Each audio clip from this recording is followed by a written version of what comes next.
perhaps the standout Irish business story, success story that is of the past 3 decades, that of Paddy Power, who have gone from sort of cheeky high street bookmaker to $1 billion business because uh, their own now their parent company is Flutter Entertainment, the largest gambling business in the world. And I mean, the success of Paddy Power can be seen everywhere: shop fronts, bus shelters, to sporting arenas. There's a new book by Aaron Rogan, the journalist, Aaron Rogan, news correspondent at the Business Post, and was senior reporter at the Times Ireland, but has been writing about Paddy Power for years. And the book is called Punters: How Paddy Power Bet Billions and Changed Gambling Forever. And Aaron now joins us. Aaron, good afternoon to you. Afternoon. This book is about the success, the continuing success of a Paddy Power, but it's also about much more than that. It's about the story of how modern business collects and uses personal data for profit. Yeah, very much so. I think Paddy Power is a really strong illustration of the transformation that bookmaking and the gambling industry has had over the last, I'd say, 15, 20 years with the advent of online gambling, and how these sort of what was once, a chain of bookmakers shops around the country, or, occasionally at tracks and things like that, is now basically it's like a tech company. It's a lot of data harvesting, a lot of mathematicians and scientists going through it. It's all computerized, it's all modernized, and it's at a sort of a reckoning now, because it was sort of an innovative industry, and Paddy Power in particular was quite an innovative company. It had its excesses, where problem gambling really became a big driver of profits and new customers and turnover on accounts and things like that. So the industry's at a point now where it's trying to battle for its reputation by showing it does want to be a sustainable and safe sector, but it's had a rough 10 years of its practices being exposed. Yeah. And they have been exposed, and the damage that not just Paddy Power but other big bookmakers are doing, especially with online gambling, are now well known. But back when they started up in 1988, it was really just to take on the sort of British bookmakers like Coral and Ladbrokes initially. Yeah, it was basically those guys had come over. Coral's, Ladbrokes, and Mecca, which is gone now, and William Hill had come over and bought up independent Irish shops and created big chains that the independent shops, even if you had 3 or 4 dotted around a county or a city, couldn't really compete with, because they were corporate giants. Really, they had a lot of cash. They were tied to other companies, such as the Hilton Hotel Group was part of Ladbrokes for a little bit.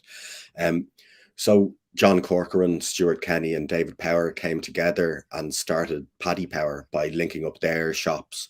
They started with about 20 shops and just tried to. The first goal was get to 100 shops, and then you could compete against the British bookmakers. But it wasn't long before they were buying up shops that the British bookmakers had only maybe a decade before bought themselves, because it was just, they really got that Irish gamblers were quite different to British gamblers. They wanted different products. They wanted to have a different sort of brand around it. It wasn't just a transactional thing. They liked spending an afternoon having a cup of tea, or going between the pub and the bookies and getting to know people. So they built a very strong customer base, and eventually sort of surpassed the British bookmakers in Ireland before hopping across the water to go and have a go at them over there. And they've succeeded in that as well. Yeah, absolutely. Well, they've changed with the times. They rolled with the changes, and I suppose you would say they were innovative in certain ways, albeit at a cost along the way. But we still like to see them, or some people would see them as a sort of, that cheeky high street bookmakers, and a lot of that is down to their marketing, their guerrilla marketing, and the sort of the tongue in cheek marketing. Oh, absolutely. I mean, I think the Paddy Power brand is one of the most recognizable Irish brands, up there with Guinness and Ryanair. I think for a lot of people, when they think of it, it's part of the national conversation. People talk about Paddy Power all the time. They really did, during the sort of the internet age, they tapped into that guerrilla marketing, that sort of irreverent, sometimes controversial, often controversial really, and often quite offensive thing that younger men in particular really liked. They liked seeing those sort of jokes that were politically incorrect or were making light of serious situations, and they really did that in a way that other big corporations would be far too scared to do. You see a lot of companies now getting involved in politically correct campaigns and things like that, and but Paddy Powers Flutter Entertainment does that now as well. But for a long period, they were doing things that advertising agencies would be too afraid to even raise at meetings with other companies. Paddy Power was doing them. You've been writing about Paddy Power for years, and in fact, it goes back as far as a time when a lot of your friends were working for Paddy Power in Dublin, and I suppose you might have had a bit of an insight in the early days. But over time, the whole thing has changed. It's become, well, since the advent of online gambling, the whole thing now, from a business point of view, has become more sort of more corporate. Oh, absolutely. I mean, Paddy Power and our Flutter Entertainment can tell within a few bets how profitable, or they have data that would indicate how profitable your account will be to them, whether they'll take 20% of all the bets, all the money you bet with them, or 30% or 5%. They know how much it costs to win a new customer and how quickly they can turn that, get that money back. They're doing that in the US at the moment because gambling's really opened up there. It's a real corporate activity. It uses every trick and tool available to it, and it's got the data collected on the other end to show what works and what doesn't work. And they're very, very quick at switching to streams that do work, away from ones that don't work. So effectively, they'll target you. They'll hone in on the sort of gambling that you might be attracted to, or throw up bets that are likely to get you to spend money. Is that it? Yeah, well, if you open a Paddy Power account, they'll know whether you opened it following an ad online or a social media post or an email. Well, they wouldn't email you before you'd open an account, but they know if you opened it on your mobile, and they know mobile gamblers of a certain age are more likely to prefer certain types of bets. They might prefer betting in play in football, next goal scorer sort of thing. So they'll promote those bets to you. Then when you've placed a few bets, particularly in horse racing, if you place a few bets in horse racing, they're very savvy at finding out whether you're savvy yourself or if you're just picking the tips from the local paper, and then they'll sort of work to ensure that the risk on their end of being exposed to a very savvy gambler is reduced, and people restrict accounts of customers who are doing too well. And they'll do all this through algorithms. Well, through algorithms and oversight by risk managers. There's still quite a number of people sort of hands-on looking at that data as it comes back and saying, this is what we should do with this customer, or this is what we should do with the other.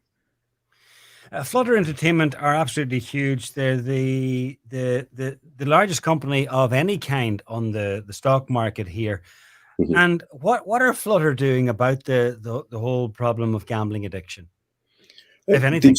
They are taking steps now to make the product safer. They've started treating under 25-year-olds as a particular cohort of gamblers, because it's long been said by academics and clinicians that the brain doesn't fully develop until after 25. So you're much more likely to take risks that you perhaps shouldn't, or you don't calculate properly the outcome of the risk. So they've started capping the amount you can deposit at €500 a month for under 25s as a designation that younger people should be protected from themselves a little bit more. That's going beyond any regulation that's in place, but it's to head off regulations that are coming in both Ireland and Britain, and undoubtedly in the US as well, to show that they want sort of a sustainable customer base. They don't want to be dependent on guys coming in and losing their house to them. They want people who are punting steadily and readily and keeping going. And really, it in a way, the ball is in their court, because the last thing they want to do is to end up like the tobacco industry. Yeah, and that's a real concern. I mean, Stuart Kenny has said to me, he's a co-founder of the company and really built the brand, or was part of a team building the brand with another guy called Fintan Drury. They're now actively campaigning to prevent addiction really destroying the industry. And Stuart Kenny has said to me that the gambling will get a stench like cigarettes if they don't do something about it. It'll become heavily taxed by government. Investors will want less to do with it, although when it's making the profits it's making, that's unlikely to see ethics or morals come into it. And there is a real sense in the industry at the moment that it needs to act to prevent itself becoming the next tobacco. And, you know, fathers and mothers telling their children never to gamble, as opposed to kind of maybe bringing them in for put a fiver on the Grand National. Where are we in relation to regulation? When you compare us to the UK or the United States? We're probably about 80 years, maybe 90 years behind the UK. We haven't updated our gambling laws in decades. They're due to be updated now in the next year or so, with the proper regulator coming in that'll oversee online gambling companies and things like that. But it's a long time coming. The industry at the moment get to self-regulate in Ireland. They can impose their own code of conduct amongst members of the Bookmakers Association. So we're marching to their beat in that way. It'll be interesting to see who that gambling regulator is, if it's someone who's going to make the industry uncomfortable or not, or is it going to be someone who's there to sort of facilitate the industry in Ireland. And obviously it's quite a big industry in Ireland. It's part of the horse racing and greyhound industry as well. I mean, gambling provides quite a good amount of revenue to newspapers and radio stations and television stations. So restricting advertising and things like that might seem like a good thing, but it will have consequences, and it'll be quite interesting to see how they're all balanced. Yeah, well, it's leaving the morals of what happened to one side. It's an exciting story about the rise of Paddy Power, and it's called Punters: How Paddy Power Bet Billions and Changed Gambling Forever. Out now, written by Aaron Rogan. Aaron, thanks a million for joining us. Thank you very much. Niall lives on a hill, a very steep hill, which is great for the calf muscles, but when it comes to squeezing in and out of that